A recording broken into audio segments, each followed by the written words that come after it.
Welcome to another edition of Ian Cameron's Football Frenzy. This is the NFL Week 3 edition of the show. I'm here with no guest today, believe it or not, on the show. Just you and me on this edition. Most of the time, we're going to have a guest on the NFL edition of Ian Cameron's Football Frenzy, but this week it's just me. It's going to be a quicker show, quicker pace. We're going to try to blast through these games as often as possible, keep this show to a little less than an hour. And we'll get through every single game on the board as we always do for NFL Week 3. And we will get right into it and begin with Thursday Night Football. And it is an AFC East divisional matchup. The New England Patriots taking on the New York Jets. The Jets, 6-point home favorites, 38.5 the total. First home game for Aaron Rodgers and the Jets after starting on the road against San Francisco and Tennessee, going 1-1. The loss to San Francisco, not impressive. The win against Tennessee, they did what they had to do. There were still a lot of mistakes. There were still a lot of penalties, too. This continues to be a Robert Saleh thing with just the lack of discipline and just too many penalties at times from this Jets team. But what was good to see about the game against Tennessee, they forced some turnovers. Some of them were just terrible decisions by Will Levis, what he was thinking, throwing the fucking football backward like that inside the 10-yard line. I'll never know. But kudos to the Jets. They took advantage of that. And when they needed points in the fourth quarter to take the lead and win that game, Aaron Rodgers and the Jets were able to deliver it.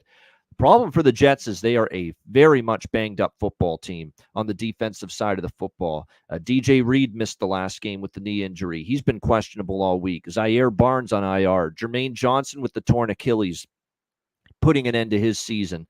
C.J. Mosley injured. Michael Carter been battling an ankle injury. They don't have Hassan Reddick because of the contract impasse. So that's a lot of artillery missing for the Jets potentially tonight on the defensive side of the football.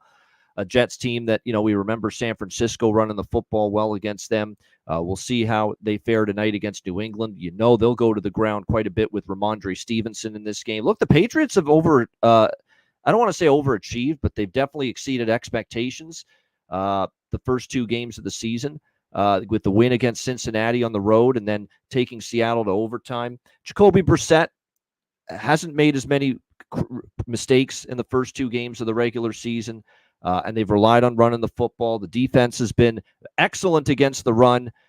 They were giving up some plays through the air against Seattle, so it's going to be interesting to see if the New York Jets take the approach of trying to throw the football a little bit against the what looks to be the bigger weakness of that Patriots defense, which is against the pass. So we'll see how they fare here tonight in this game. But I think when you look at while I say that the Jets have committed a lot of penalties, you could say the same thing about the Patriots. They have definitely not been playing good, clean, disciplined football here in the first two games either.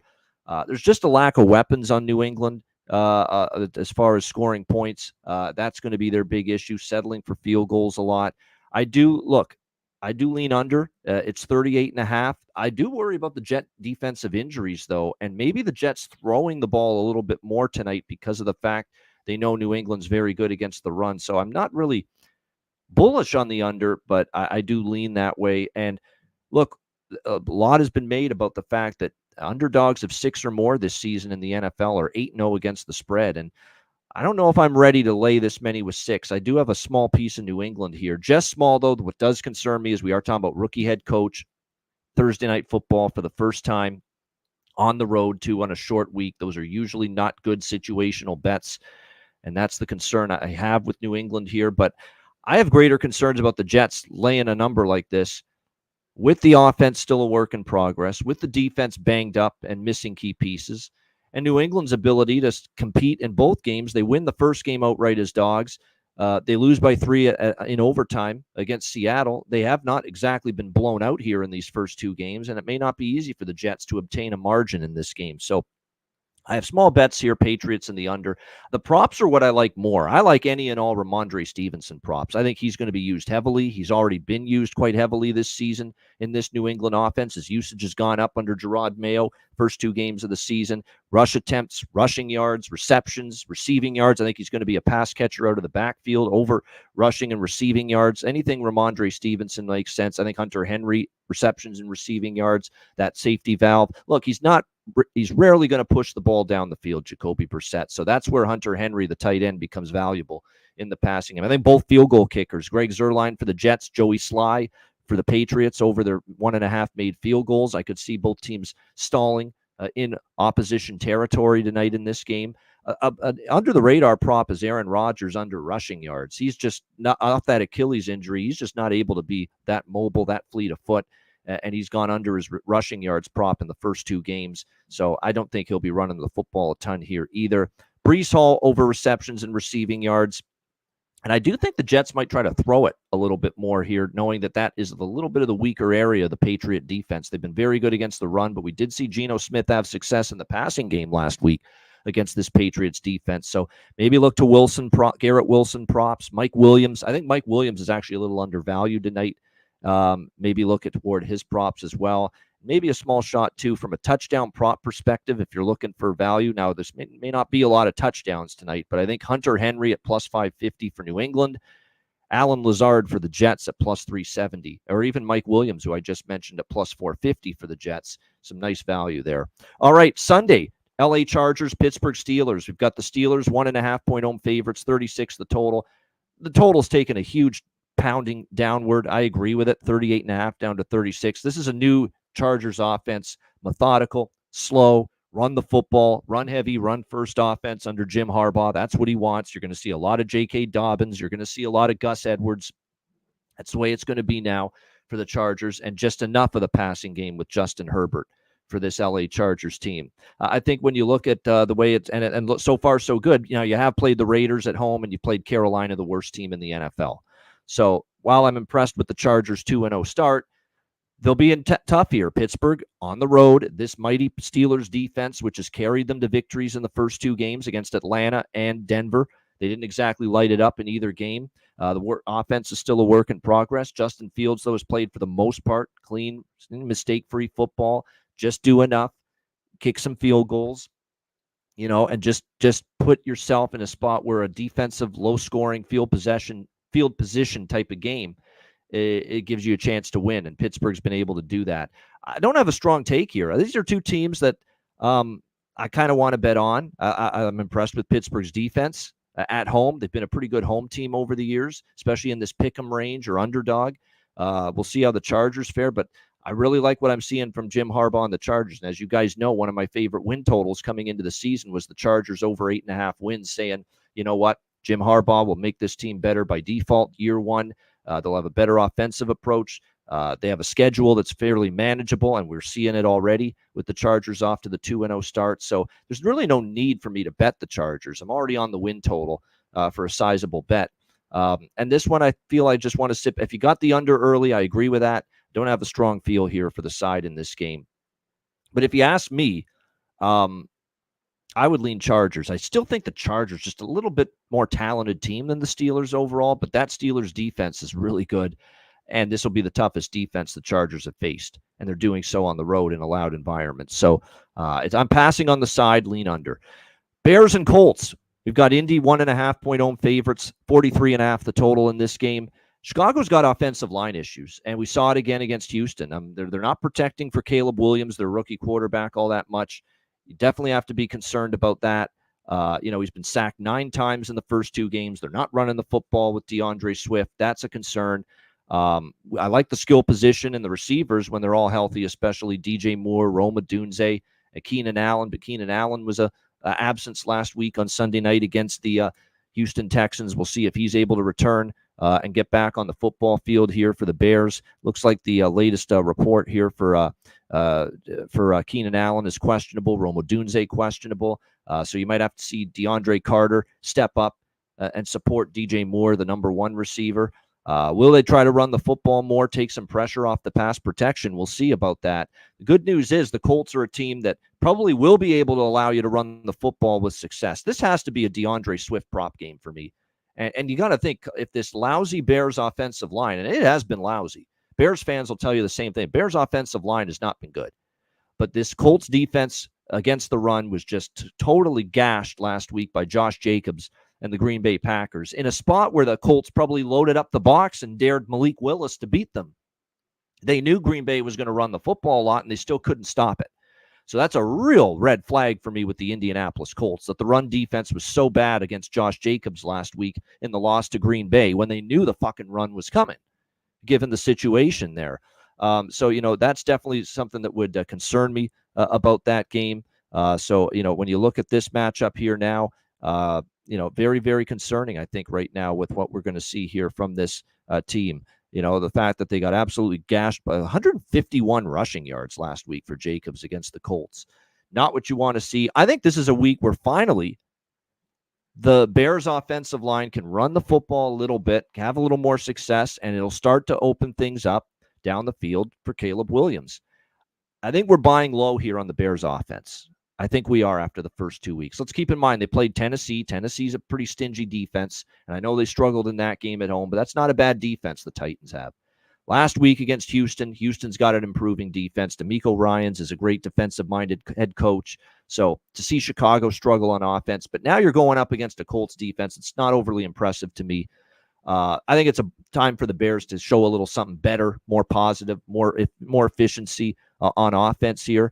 On the flip side, you look at Indianapolis. That was a brutal game from Anthony Richardson. The interceptions, and again, his accuracy in the pocket, which has always been the question about him, came back to bite him. 3 interceptions against Green Bay, 50% completions. That's not going to cut it whatsoever. They got a good game from Jonathan Taylor running the football, but unfortunately, the passing game was awful. The Bears' defense has been pretty solid. But again, you look at, and they bottled up Houston in the second half of that game, which was very impressive. But can they do so on the road here? I still think Indianapolis, a little bit more of a better offensive team than defensive team. Indianapolis home games have been very big overs since Shane Steichen's been here. If I go back and look at the Colts playing at home since the beginning of last year when Shane Steichen took over as head coach. Now, keep in mind, Anthony Richardson got injured early last season, and then we saw Gardner Minshew, the mustache man, for the rest of the season. So a lot of those starts were with Minshew last year, but a lot of those home games for Indy last year went over the total. They were a big-time over team here at Lucas Oil Stadium. At 43.5, I think I'm interested in the over here. I think the Bears offense, they take a step down in class here against Indy compared to who they faced in the first 2 games. I think they're finally going to be able to establish some kind of run game with DeAndre Swift and Herbert for that matter, Khalil Herbert for that matter in this game. That should benefit them, take some pressure off the pass protection, open things up for DJ Moore and company down the field, Cole Kmet as well, the tight end.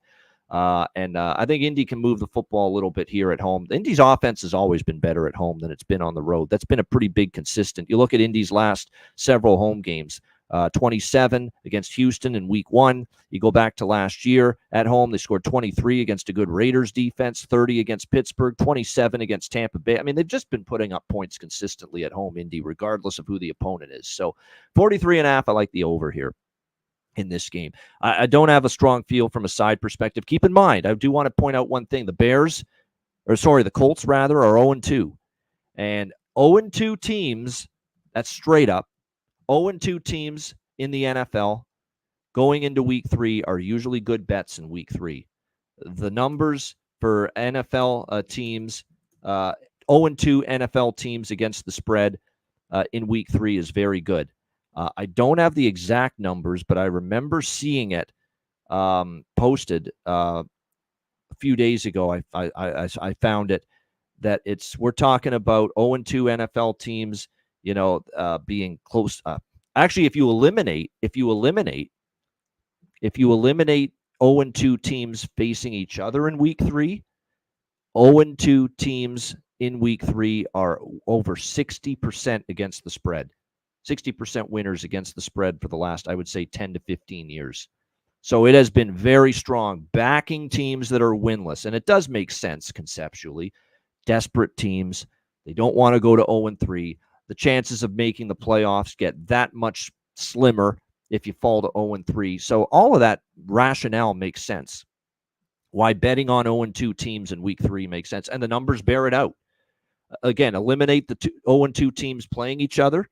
That in the last 10 or 15 years, you're looking at over 60% ATS success betting on 0-2 NFL teams in week 3. So that says bet on Indy here. And that's enough to keep me off Chicago, as I was leaning Chicago, but Indy at home, they need the win.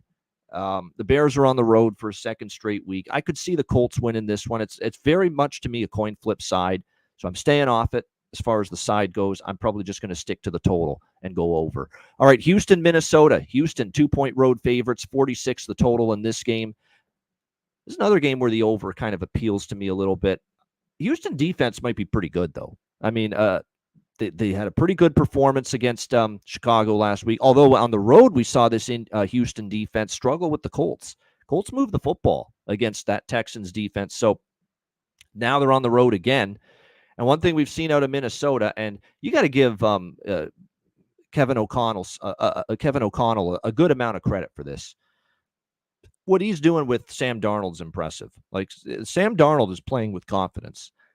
And I think working with a quarterback coach, a former quarterback himself, like Kevin O'Connell, has really helped, him this season. And he's looked impressive. They've scored 51 points. They're averaging over 25 points per game in the first two games against the Giants and the 49ers. That was now you can say all you want about the Niners have injuries mounting at an alarming rate and say that's part of the reason why Minnesota won. But you got to give the Vikings a fair amount of credit.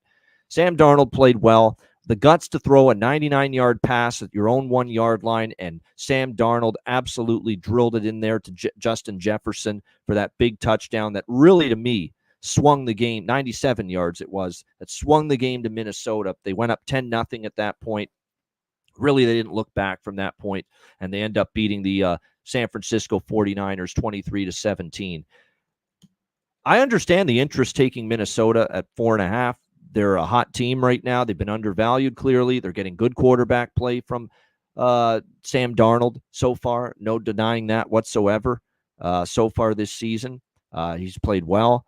I think if you look at the numbers so far, he's been excellent. You can't deny that. And look, he's been running too. He had 32 yards rushing last week in the win against San Francisco as well. Then you flip it around to Houston. And like I said, Houston, last time we saw them on the road where they were, 2.5, 3-point favorite against Indianapolis, they only won by 2. So feels like it's going to be right down to the wire type of game. I certainly understand the opener why people like Minnesota. I wouldn't take Minnesota now, though. I still think Houston's the better team, better defense as well. But going back to last year, last 4 times, Houston's been road favorites, 0-4 against the spread, already 0-1 against the spread this year as a road favorite with that non-spread cover against Indianapolis in week 1. So I would maybe lean it Houston money line, but I probably don't like it. And I'm willing to give Minnesota their due and their respect. I do think this game could go over, though. I do. I think when you look at it, San Francisco, offensively, they were losing bodies left and right. That's not going to be the case. And again, you look at the Houston Texans defensively, they were dominant against Chicago, but against an Indy team an Indy offense that struggled against Green Bay on the road last week. When Indy played Houston at home, Houston gave up some plays and gave up points in that game to Indy. So I think Minnesota can score. I think Houston, with all due respect to facing the Giants, and the Niners are supposed to be a great offense, but a lot of injuries. There's a healthy Houston team. I think Minnesota's defense will be challenged a lot more here as well. So 46, I lean over the total here. Giants and Browns next up. Cleveland, 6.5-point home favorites, 38.5, 39.5 even in some spots now with this total. As it's actually moved up a bit after moving down initially. It's probably because the Giants secondary has been so bad that maybe the betting markets believe that even Deshaun Watson with his very average play can hit Amari Cooper, Jerry Jeudy, and some of his receivers for some big plays. Because I'll say this about the Giants secondary. It's pretty bad. It has not been good here in the first couple games. These cornerbacks don't really impress me much with what I've seen. That's not exactly what you want to see. We'll have to wait and see how this one plays out. But I think and plus keep in mind with the Giants, Graham Gano, their kicker, got injured. That abandoned the field goal attempts from that point on. So we'll have to wait and see what the Giants are going to do from a kicking standpoint in this game. You look at Cleveland, they bounced back after a disappointing loss to Dallas. They didn't play good at all in that game against the Cowboys, 33-17, but they get an ugly 18-13 win in Jacksonville. Their defensive line just had its way with Jacksonville's offensive line. They even got a sack on Trevor Lawrence in the end zone. That's a pretty bad, we'll get to Jacksonville later. That's a pretty bad offensive line that they have right now. And yes, Cleveland with Myles Garrett and company, great up front on the defensive line. How will they fare here against the Giants is the question. Well, the Giants don't have the best offensive line. They might be able to have some success again here. But what's concerning is that the Jaguars actually were more than a yard per play better than the Browns last week, despite Cleveland winning that game. After the Cleveland Browns had issues getting deep into Jacksonville territory after the first drive of the game that they had. This is still a Deshaun Watson that I don't trust, especially when you're asking him to lay almost a touchdown. Do I have enough stomach? So I won't be on Cleveland here. No way. But do I trust the Giants enough to back them? They are getting 6.5. They are 0-2. And again, we just mentioned it, 0-2 teams in week 3, over 60% against the spread the last decade. That says bet the Giants here. Not to mention 6 or more point underdogs this season are perfect against the spread entering week 3. So all of that points to the Giants. Giants as well, 8-2 against the number in their last 10 games when getting more than 3 points as an underdog. Many of those under Brian Daboll. Brian Daboll's been a good coach getting bigger points as a dog. This is his role. This is where we usually want to back the Giants in. But at the end of the day, can we trust Daniel Jones and the offense to not settle for field goals like they did against Washington, finish drives with touchdowns, and can their defense do enough to keep Cleveland in check, a defense that has certainly in the secondary been picked on a little bit?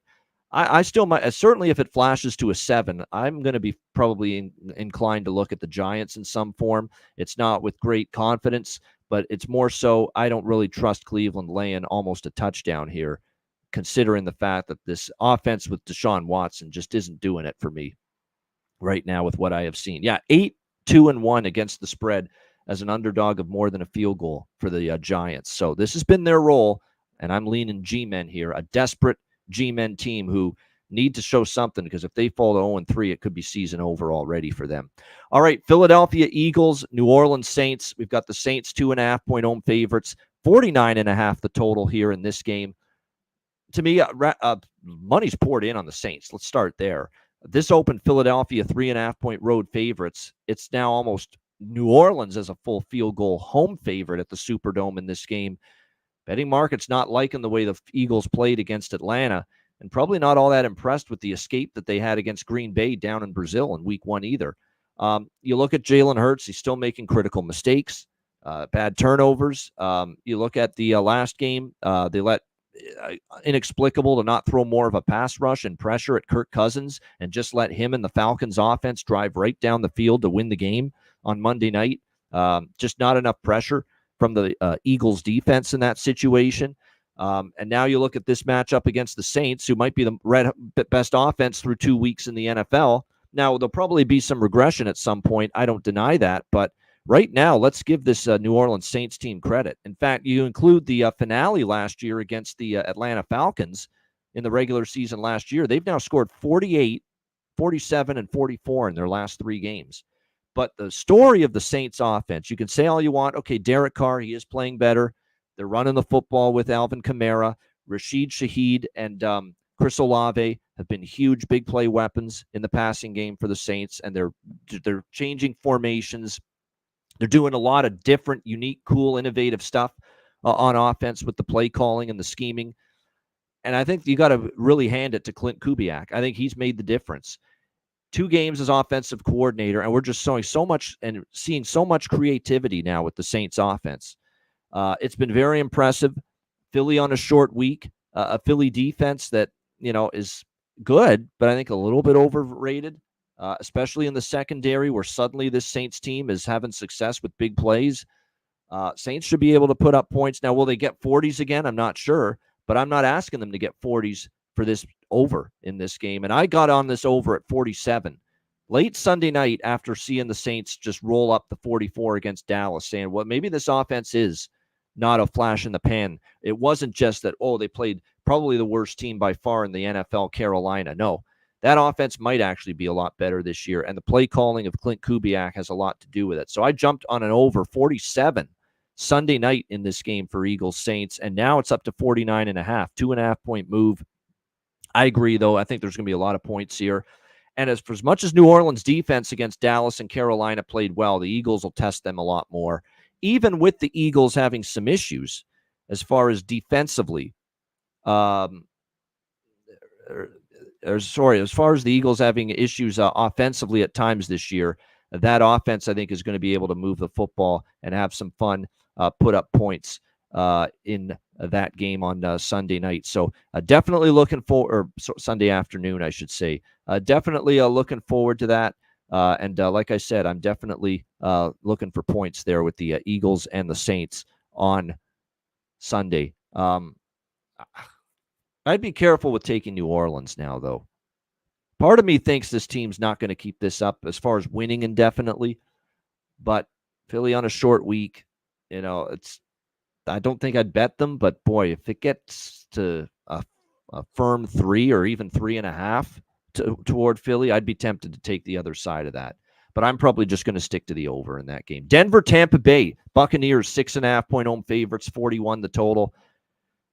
I mean, no respect for the Tampa Bay Buccaneers. And last week it was even with and look, they were really shorthanded in the secondary. There's no question. Maybe that had a part of it. But for them to be getting more than a touchdown, upwards of +8 against Detroit last week was pretty stunning. I took advantage of that, took Tampa Bay. Unfortunately, I had the over as well, and it fell short. A lot of ineptitude in the red zone from Detroit in that game. But Tampa Bay with a heck of a win on the road against the Lions, 20-16, 2-0 straight up and against the spread to start the year. Baker Mayfield continues to play really solid football for the Tampa Bay Buccaneers at quarterback. We'll see if that can continue here in this game against the Denver Broncos. Right now, I just don't trust Denver's offense from what I've seen. Bo Nix struggled against Seattle. It didn't get any better for him against Pittsburgh. TJ Watt and just swarm that Denver offensive line hasn't been anything to write home about. The run game with Javonte Williams hasn't been consistent. I will say this, that the defense, the defense has been solid for Denver. It's kept them in games, but they played Geno in Seattle. Geno in Seattle got it going, though, in the second half. First half was rough, but the second half they got it going. It's hard to give Denver too much credit defensively for their performance against Pittsburgh, because Pittsburgh's been kind of just a methodical offense, settling for a lot of field goals. They'll probably be tested a lot more by this Tampa Bay team here on the road in this game. I worry about a potential letdown for Tampa, and they do play Philadelphia, another playoff rematch next week at home. It's a little bit of a sandwich spot here for them. I just don't think I've seen enough, though, out of Denver's defense to trust them, even though they're getting a solid amount of points here in this game. So for now, I'm not involved. It's one of those games at 6.5. I think I would even concerns about them maybe being a little flat after the big win against Detroit. I'd still lean to the Tampa Bay side below a touchdown. If it was above a touchdown, I'd probably lean the other way with Denver. It's one of those deals where if it's below 7, I lean Tampa. If it's above 7, I lean Denver. At this number, I would lean Tampa Bay. Tampa Bay probably does win this game still. I haven't seen enough yet from Bo Nix, and it's definitely been a baptism into the NFL by fire here for Bo Nix so far this season. All right, Green Bay, Tennessee. We've got the Titans 2.5-point home favorites, 38 the total here in this game. This is the last of the 1 p.m. Eastern kickoff games on Sunday. Look, there's a potential Jordan Love plays. He hasn't been ruled out yet for this game on Sunday. It could be Malik Willis against his old team. What a storyline that would be. A Tennessee team that just traded him away before the start of the regular season. Jordan Love, from all indications, he practiced again today. Jaden Reed, one of the key receivers, was practicing as well. So that's a good sign. It's a positive sign, and I think he's trending toward playing, quite honestly. Jordan Love. And if he plays, and maybe I should bet it right now in case they announce it and this total goes up, but if he plays, I'll be looking at Green Bay +3. I'll be looking at over 38 in this game. I think over 38 is a tremendous value right now if Jordan Love does indeed play. And I get Tennessee's offense with Will Levis is very much a work in progress. We've seen that in the first 2 weeks. But they also went up against Chicago, and they also went up against the Jets, defensively. I don't know if Green Bay is quite that good on that side of the ball. I think Tennessee at home might be able to get a little more offense going. And keep in mind, too, with Tennessee, their first 2 games, 41 points, both games, the Chicago game, the Jets game. 41 cashes your over ticket in this game because the total's 38. So, and then if Jordan Love, this is definitely a total at 38 that is not signified by the potential of Jordan Love playing. If Jordan Love does return for Green Bay, this total should be nowhere near 38. It should at least be into the 40s. So I'm going to grab 38 now with this over because it's starting to look more and more like Jordan Love's going to play here on Sunday in Tennessee. And again, I know the Titans are better defensively than offensively, but they're going to be going from Caleb Williams in his first ever start and Aaron Rodgers coming off an Achilles and two suspect offensive lines to this Green Bay team if Jordan Love plays. That's a huge step up for the Tennessee defense. And I don't know if they're going to play as well against it. So I like this over at 38 because I'm starting to think more and more that what I'm reading, based on what I'm reading here, that Jordan Love's going to be able to play on Sunday. And probably value on the Packers now at the current number 2 if indeed Jordan Love is back. And I'm starting to think yes. Now, again, we don't know. Maybe last minute there's a relapse and he's just not ready to come back yet. And we see Malik Willis, but it's starting to look more and more like we might be seeing Jordan Love Sunday in Tennessee. All right, Carolina, Las Vegas. Raiders, 5-point home favorites, 40 the total in this game. I thought for sure I was, not even going to consider Carolina anymore after last week. Bombed by New Orleans and then destroyed by the Chargers as well. But then Dave Canales makes the quarterback change and is going to the Red Rifle, the Red Rocket, Andy Dalton, the veteran, benching Bryce Young after that game against the LA Chargers. We'll see how it turns out. At this point, look, Bryce Young has been that bad, and I've tried to be as open to the possibility of him finding it here in year 2 this year, and even I can't deny anymore. Maybe it's not going to happen. He's been brutal. He has been absolutely, positively woeful at quarterback for Carolina. 55% completions, 0 touchdowns, 3 interceptions, 4.4 yards per pass attempt. There's no deep vertical passing game whatsoever for Carolina with Bryce Young at quarterback. It's been absolutely dreadful. So I get it. You got to try to spark the team in some way, and they're going to hope the veteran Andy Dalton. And Andy Dalton, look, we've got our concerns about him, but at this point, he's probably an upgrade. Crazy as it is, it has to be. I don't think it could be worse than Bryce Young here. So it probably is a bit of an upgrade. Maybe it gets everybody fired up here on this offense. And maybe it puts Carolina in a bet-on situation. Now, again, this is another deal where it's an 0-2 team playing in week 3, and those teams are 60%, over 60% against the spread the last 10 years, says bet Carolina here. One thing I will not be doing is betting Las Vegas in this spot. Laying 5 with a team that just had that miracle, and it was a gutsy, tremendous comeback win against Baltimore on the road by the Raiders. But a lot of that was the Raiders fucking up and giving the game away as much as it was the Raiders taking the game. If you watch the way it unfolded, it was just not at all good to see the way they just imploded down the stretch. Credit to Gardner Minshew, though. He made the key plays, rallied the offense when he had to, and there's a potential that, that offense carries over that strong finish to the game against Baltimore here to this one. And it's also worth mentioning that they have been a great point spread team with Antonio Pierce, 7-2-1 against the spread their last 10 games dating back to last year, and all of them since Antonio Pierce has taken over as the head coach of this team. But you're coming off that huge comeback win, 2 road games back home, not the spot I'm rushing. And Las Vegas is a team where, as a dog, I'm interested. Laying a field goal even at times, maybe I would, but more than a field goal, no. Not yet ready to say, yeah, Las Vegas Raiders, let's lay 5 or more with you. Even against this horrible Carolina team, but a Carolina team that might get a pop and a spark, or at least for 1 week with Andy Dalton at quarterback. So, but I'm not going to touch Carolina either. It's a pass for me. What I am going to touch is over 40. And you'd think, over? Are you kidding? Well, look, the Carolina offense can't be worse than it was the first 2 weeks now that Andy Dalton's at quarterback. And let's not forget that the Panthers still gave up 26 to the Chargers, 47 to New Orleans. That's an average of over 35 points per game so far this season. They've been wretched against the run.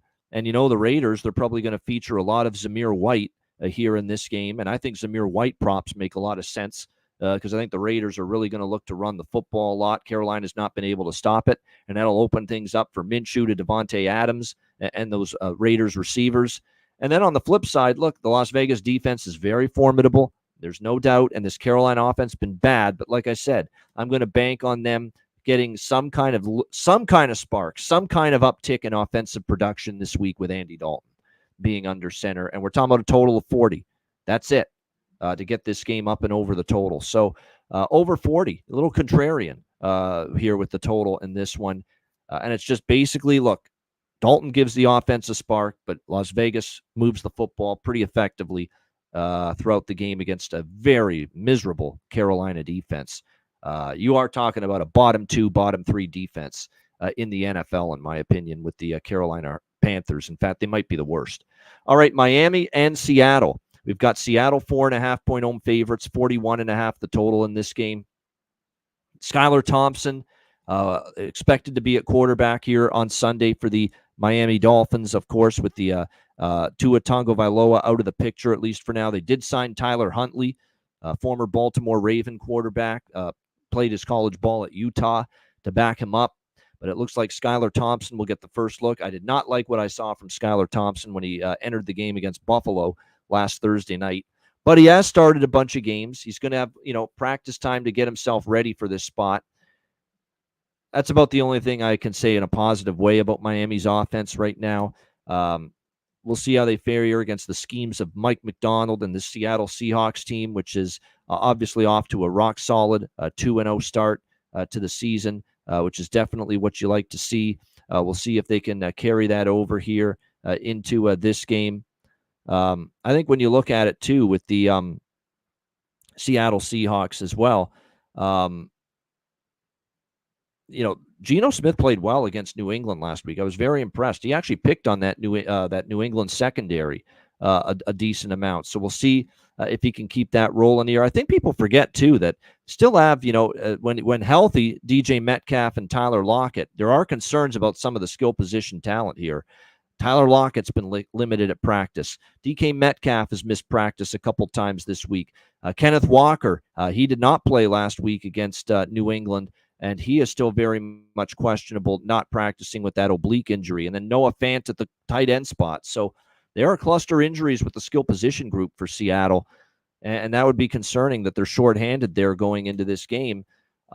We'll see if they can overcome it. Obviously, the point spread's adjusted. Miami was favored on the road initially, and now Seattle 4.5-point home favorites, adjusting for the absence of Tua Tagovailoa and Skylar Thompson being at quarterback here. I'd still lean Seattle, honestly, at the 4.5 number. Seattle's not an easy place to play. Long trip for Miami.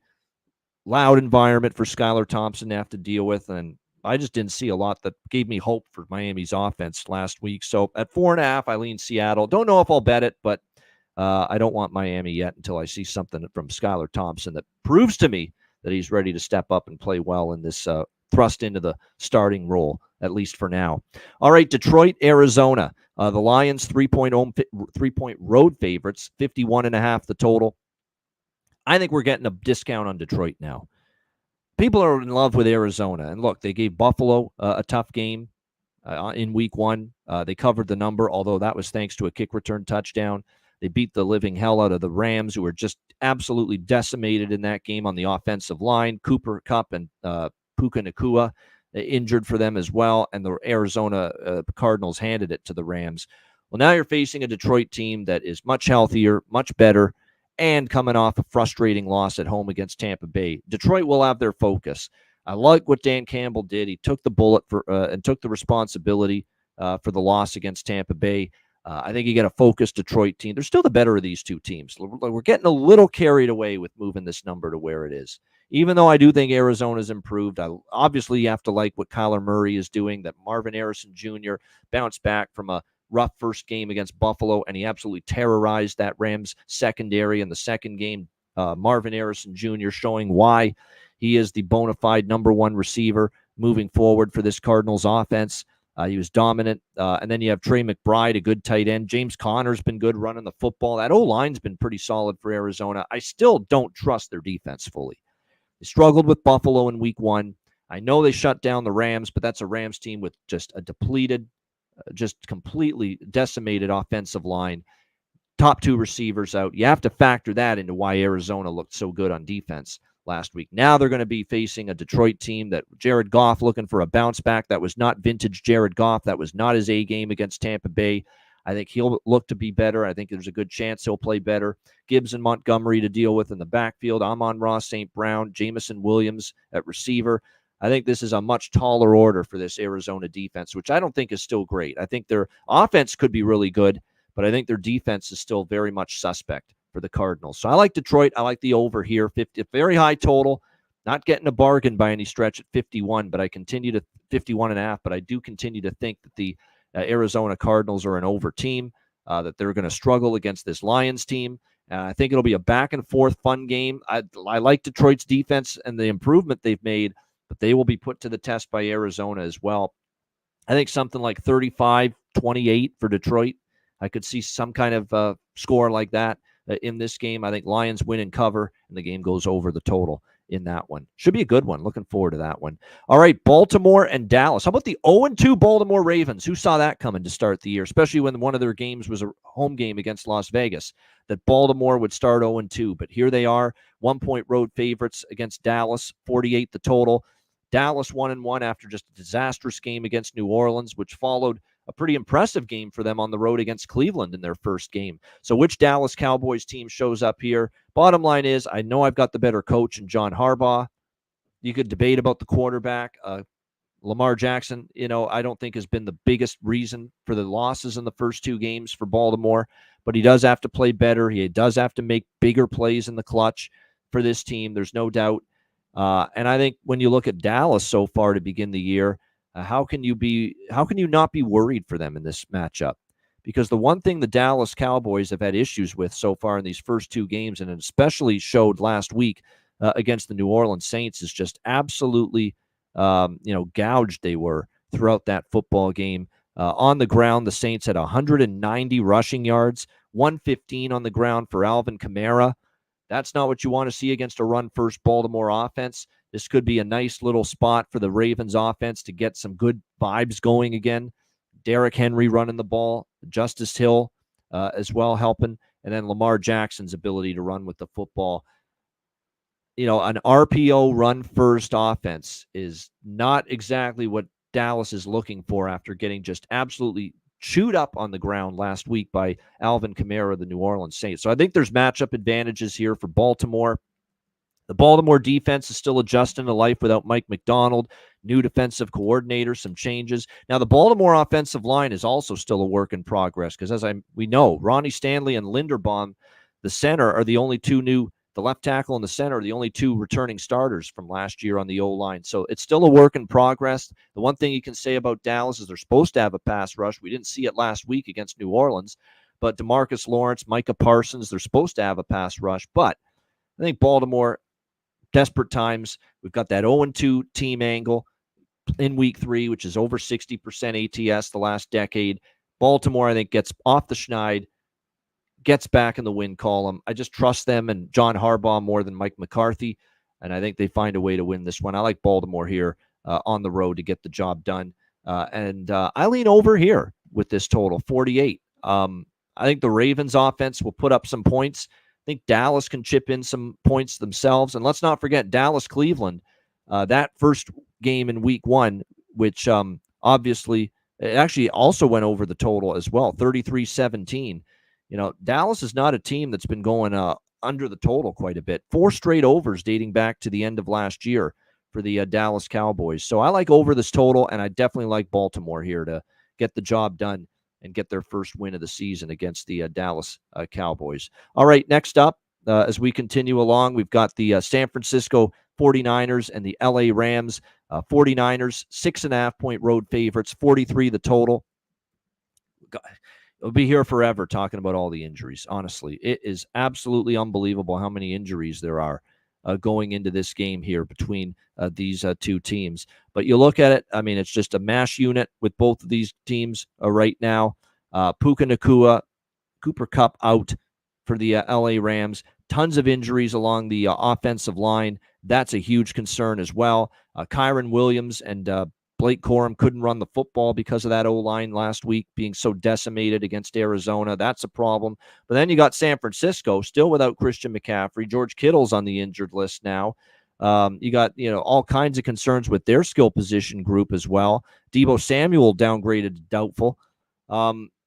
This is just war of attrition already, and it's only week 3 between these two teams. This is not a game I expect to bet, but I will simply say that I believe the 49ers tease down to pick them or -0.5 from where they are now at -6.5 is probably the best way to go. I think they win this game. I do. I think the Rams are just way too depleted. I think the 49ers can overcome their issues a little bit more, and off a loss, I think they'll be focused. And so I think the 49ers can get the win. But do I trust the 49ers at 6.5 to win by more than a touchdown or more? No.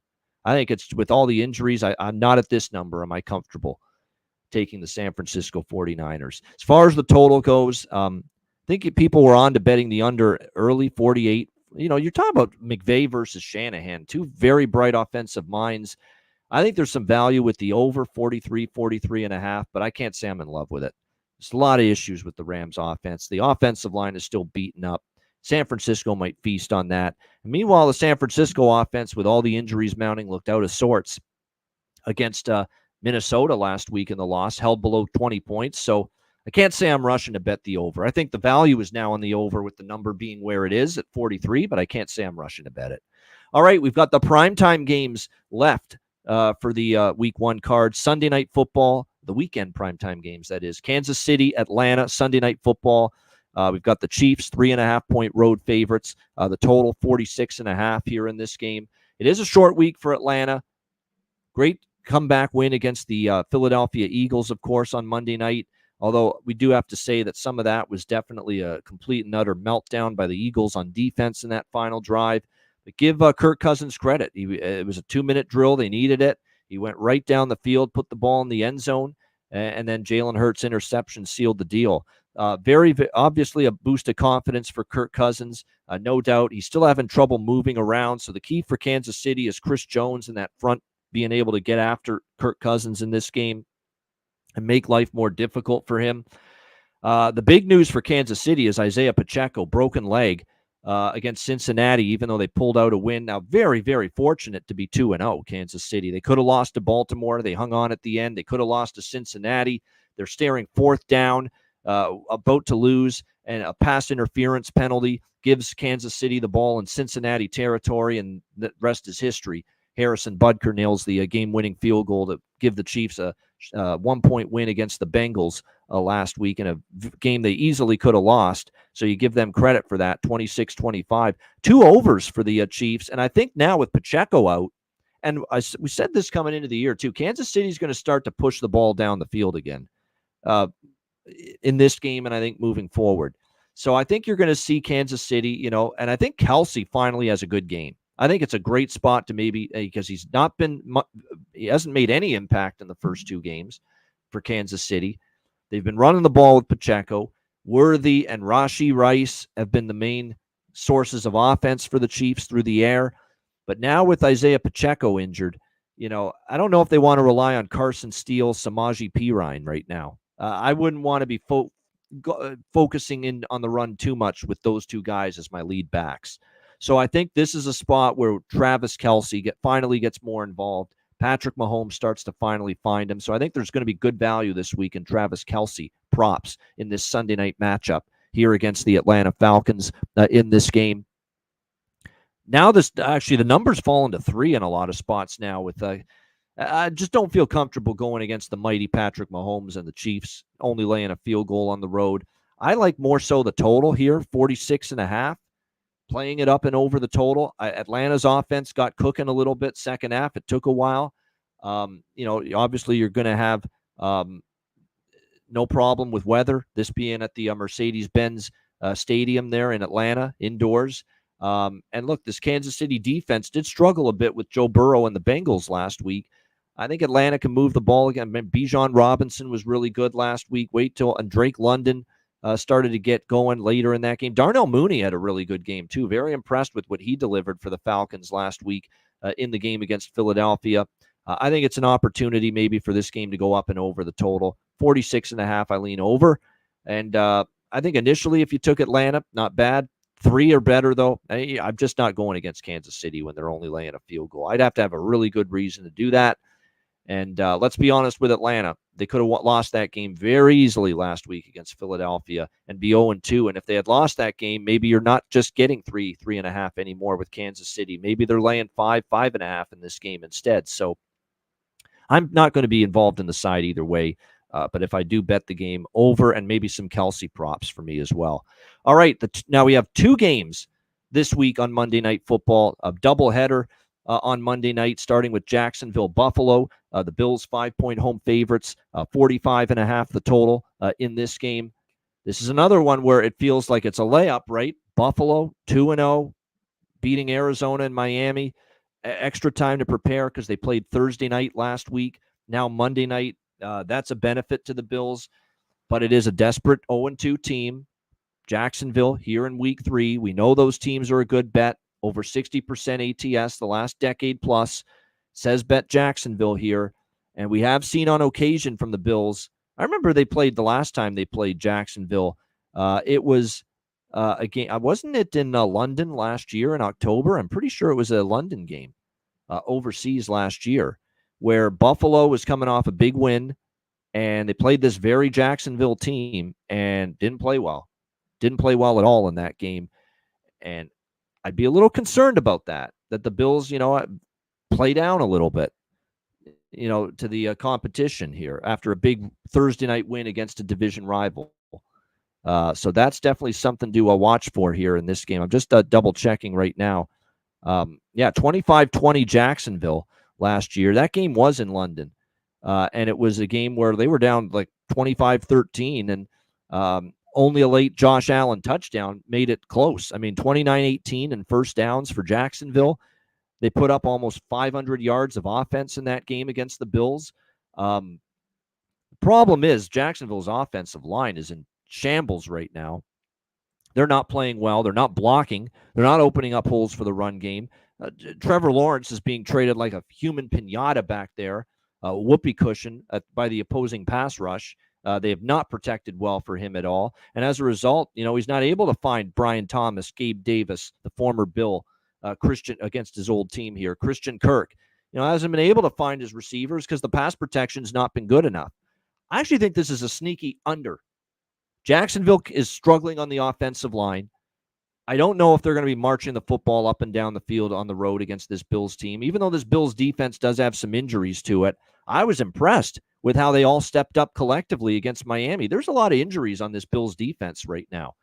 And the way they rallied around each other through those injuries and played against Miami was very impressive. I think even with some of these injuries on defense for the Bills, they can do enough to keep Jacksonville bottled up a little bit, especially with the Jacksonville O-line issues. And then you look at the Buffalo offense. They're not this chuck the ball deep down the field offense anymore. It's Josh Allen running, shorter passes, a lot of the run game now with James Cook under new offensive coordinator Joe Brady. This is more of a methodical, time-consuming drive, move the football kind of offense now that the Bills have compared to earlier in Josh Allen's career. So I'm not convinced this game goes over the total here, 45.5, 46. So this one could actually stay under that number, in my opinion. All right, next up, we've got Washington and Cincinnati. The Bengals, 7.5-point home favorites, 47 the total. This is the other Monday night game taking place. Cincinnati, another 0-2 team, right? Got to bet them, right? 60% ATS for the 0-2 teams in week 3 the last decade. That means we got to be on the Bengals, right? I will not be. And I don't give a damn about that. And I know that angle's good. And you got to respect it. And it says bet Cincinnati, 0-2 team here. But the Cincinnati Bengals, when I look at them, they are not the kind of team right now that is built where I'm ready to say they are a lay more than a touchdown with type of football team right now. They're just not. I don't feel comfortable laying these kind of points with them. They showed it already at home in week 1 against New England, laying more than a touchdown against the Patriots with a brand new head coach on a questionable offense. And the Patriots roll in there and beat Cincinnati 16-10. We just saw them in this price range as home favorites. 2 weeks ago against New England, they lose the game outright. So I'm not ready to trust Cincinnati laying 7.5. Not at all. And look, they played better against Kansas City. They should have won that game. I thought they were actually the better team against the Chiefs for a large part of that game. But at the end of the day, just mistakes and penalties and shit you cannot do against Patrick Mahomes and the Kansas City Chiefs. And that ended up coming back to haunt the Cincinnati Bengals in that game. And now they're feeling the pressure. And Zach Taylor's starting to get some heat. I don't know yet how good Washington is. They got crushed by Tampa Bay in week 1, 37-20 on the road. They did beat the Giants 21-18, but it's a lackluster, below-average Giants team, and they only won by a field goal. The offense is showing signs of hope, though. Jaden Daniels has been solid. He had 23 for 29, 226 yards against the Giants. Definitely stepped it up from the game against Tampa Bay, played better. Brian Robinson is running the football well. Noah Brown, Austin Eckler, Terry McLaurin, De'Ami Brown, Zach Ertz, the veteran tight end. Like they do have some weapons to work with, Washington, on offense here. And the more I watch the Bengals defense, even in the game against New England, they lost it. They only gave up 16 points. But I thought the Patriots were, even their offensive line at times was owning the Bengals in the trenches. And that's a Patriots offensive line that has a shit ton of issues and concerns. And yet there were times in that first game where they were having the better of it in the trenches over the Bengals. That's concerning as well for me. And maybe Washington's able to control it, and especially when you've got a mobile quarterback like Jaden Daniels that can escape the pocket. As you can tell, I'm clearly leaning Washington here at more than a touchdown. I'm just not at all ready at the moment to ask Cincinnati to lay more than a touchdown. They don't feel like that kind of team to me right now. So it's going to be interesting to see how this Monday night affair plays out. But I'm leaning Commanders in this game with the points. This is a game, too, total-wise. Probably lean to the over here for me in this game. I had and I used Giants Commanders as best bet on this show for the NFL version of the show last week, and that's a very tough beat. The Giants and the Commanders offenses both moved the football up and down the field the whole game, and every single fucking time they settled for a field goal and stalled in the red zone or got stopped on fourth down in the red zone and turned it over. It was a frustrating way to lose one because they moved the ball all day. Both teams did. Daniel Jones and the Giants offense did. Jaden Daniels and the Commanders offense did, and just settled for field goals and just over and over again spit the bit in the red zone, and that's what kept the game under. That is your concern here with Washington. They do have to get better in the red zone. They've been settling for way too many field goals. And this goes back to the Tampa Bay game, too. They settled and stalled in the opposition territory. So that would be my concern here about both Washington and the over, but I do lean that way in this game, both the Commanders plus the points and over 47. I do think Burrow and the offense can have some success here. This is still a very shaky Washington defense. Again, the Giants went up and down the field. The only thing they didn't do was finish with enough touchdowns and punch the ball in the end zone enough. And then we saw that Baker Mayfield and Tampa Bay had their way with Washington's secondary. So that Commanders secondary is still sketchy, and you do have to deal with, even though there's been some inconsistency with the Bengals offense, you still have to deal with the likes of Jamar Chase, Osivas, who's really started to step up at receiver for the Cincinnati Bengals as well. We'll see if T. Higgins comes back. He's questionable. He's, of course, missed the first 2 games of the season, but I definitely think Cincinnati is capable of moving the football here against this shaky Washington defense, which is why I lean over here with this game on Monday night. All right, there's your NFL Week 3 preview on Ian Cameron's Football Frenzy, the NFL Week 3 edition of the show. Hit the like button on the way out. Let's wrap it up with best bet here for Week 3 in the NFL. And for my best bet, I'm going to go to the Baltimore Ravens. This is one of the angles that has been very good. Now, it's not one of those angles that I blindly bet. The matchup, the point spread, it all still has to make sense. And in this spot, it does. 0-2 teams in Week 3 of the NFL season are over 60% ATS the last decade. And Baltimore fits that angle, but it's more than that. It's Baltimore, desperate, sense of urgency after blowing that game against Las Vegas. The run game should work here against a Dallas team that got carved up on the ground by Alvin Kamara last week. I think it's a bounce-back spot for the Ravens. We're only asking them to win the game. Dallas doesn't have the strongest home field. It showed last week in the New Orleans game. It also showed in the playoff game when they got whipped by the Green Bay Packers in Dallas. That's a home field I don't fear betting against. I think Baltimore gets off the schneid, gets their first win of the season. Baltimore Ravens, the night of the Raven. Baltimore, minus 115 against the Dallas Cowboys for my Week 3 NFL best bet here on Ian Cameron's Football Frenzy. That'll wrap it up. Shout out to everyone tuning in. Hit the like button. Appreciate it very much. I'm Ian Cameron. Enjoy NFL Week 3. Enjoy the games and good luck. And we'll see you again next week for the NFL Week 4 edition of Ian Cameron's Football Frenzy.